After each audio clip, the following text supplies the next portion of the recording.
Dear souls, I'm so glad to be with you.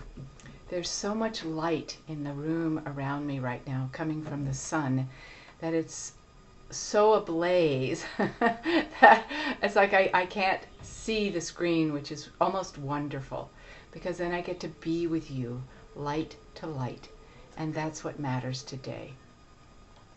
It has been an extraordinary few weeks as we are coming into this culmination of 2016. It feels like everything is being purged. And I've had, I think it's been 3 nights of hours of things going on in the middle of the night. Not just bad dreams, I had a few of those too, but processing very, very deep things. And I'm so glad for it. It's not comfortable at the time, but I have this feeling back of it that something is wanting to be birthed and this new light is coming forward that matters the most. And that's what I'm interested in, feeling. And I want to help you to feel that that can be the case for you as well. I think what happens for us often is we don't want to go deeply into our feelings. And I see this so often with all of you that I work with because it feels like it's an endless rabbit hole. And if you go into your feelings, you don't know how to get out again. So we want to clear them. We want to get rid of them. We want to do anything we can because they are so death orienting. It makes you feel like you're just crazy to feel these things that you have not wanted to feel for a long time. So then the body goes into physical aches and pains because it's jammed up with these feelings. They even are discovering more and more that Alzheimer's relates to unprocessed feelings. And just so many different things. And I want to read something that is from the, according to the Centers for Disease Control and Prevention, there's an emotional connection to 85% of all illnesses. That's according to the Centers for Disease Control, not just in my perspective. From my perspective, I say it's 100%. And our emotions are also a key component to physical pain in our body. Okay? So, if that's the case, in order to unlock all that we want to unlock, that we're feeling of physical pain, emotional pain, we have to be able to own it, hold the emotion deeply with us, let it be given a certain amount of expression without having to get rid of it. But the key is, as you've heard from me many times, and it's so true right now in this time of intensity, of emotional stress, so to speak, because so much wants to be moved out, that we have the resources we need to replace those deep feelings. We hear all over the place as it relates to the law of attraction, focus more on what you want than what you don't want. But it's not about shuffling the dice and going, okay, I don't want the fear, I want the light. And then it becomes a concept. I don't want the fear, I want the light. Does it feel like anything has changed? No.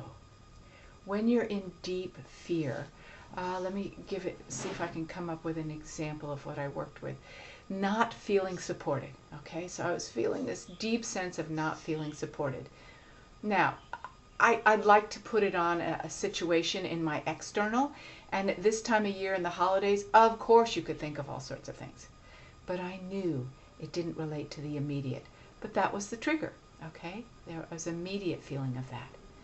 But I let that part of me give it self-expression in the middle of the night because during the day I feel greatly supported.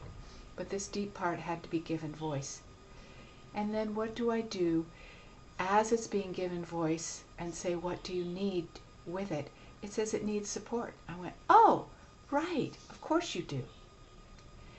And then what I do is I go for divine support because that is unconditional and I know it will be there. So take a moment right now to take a deep breath.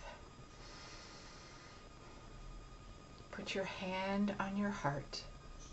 Attention goes where your touch is. Maybe you're feeling a sadness there, a lack of support, a feeling of not being loved, whatever it is, being stressed and scrunched in your heart and in your body.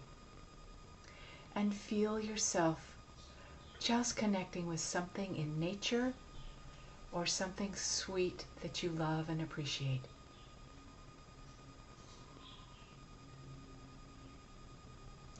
Maybe it's something that relates to the magic of this season of holidays and solstice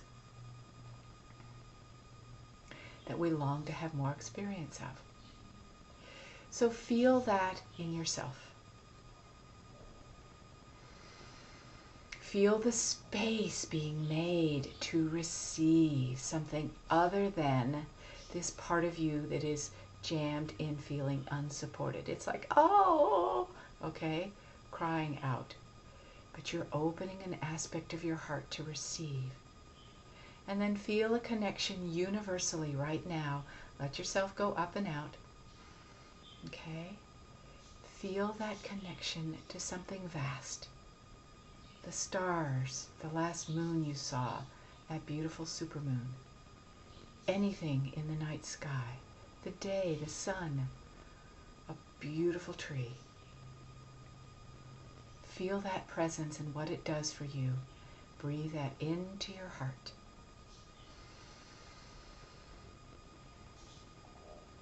Feel yourself expanding in your capacity to receive the resource of life, light, and love. And feel supported by that, in this case. Embraced by it. See how easy it is when we let ourselves go into the deep feeling, we can bring that resource right to where it's needed. Right to where it's needed. This is such a time right now of the end of 2016 and the beginning of 2017, which I hear many are talking about. It's, number one, the new beginnings, pure intention, purity of focus. And we want to be available to that in any way we can. It's a very unprecedented time for many, many reasons, outer and inner. We don't know what it's going to bring. The best way to be prepared for that is to feel that sense of peace in our heart, of deep connection, that we have what we need in this moment, and can breathe that in and hold that for ourselves while the old releases itself. We're making room for the new, showing our body that we have space to receive the new now, and we have that mechanism in place now. Take a breath. Breathe that in. And say, I am ready. I am available. I receive the pure avenue for the abundance of Spirit's resources of love, light, and life. And at this time, I am aware that I have complete command over my world because I can guide my life and not let my emotions take over. I'm not afraid of my emotions. I'm not afraid of my triggers. And I'm not afraid of the people around me that trigger me. Family, whatever that is, strangers doing crazy things this time of year. I'm not afraid of that because I have a strength in myself that doesn't get flown off by these emotions because I'm not afraid of my emotional realm. I'm not afraid to get angry and go, that's not okay. That is not okay in myself. I'm not afraid to feel totally devastated and unsupported. There's a deeper place of me that welcomes those parts to be released in the light of love. May your holiday season be filled with the light of love, to fill you with your own beauty and bounty of abundance. I am so with you.